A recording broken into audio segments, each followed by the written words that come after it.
అనగనగా కాశీరాజుకు వేట అంటే చాలా అభిమానం. దగ్గరలో ఉన్న అడవికి వేటకి వెళ్ళాడు. ఒక పొలంలో కలిసి మెస్తున్న ఎద్దులను చూశాడు. ప్రతిరోజు అక్కడికి ఒక సింహం వచ్చి ఎద్దులను చంపాలని తీవ్రంగా కాపు కాసుకుని ఉండేది.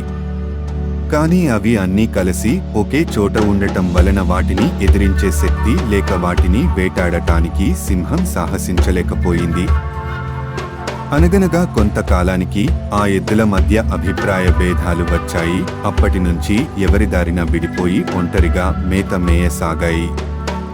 అదే అదనుగా భావించిన సింహం ఒక్కదానిపై దాడి చేసి వాటిని చంపి తినేసింది. అందుకే పెద్దలు చెబుతారు, కలిసి ఉంటే కలదు సుఖం అని.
అనగనగా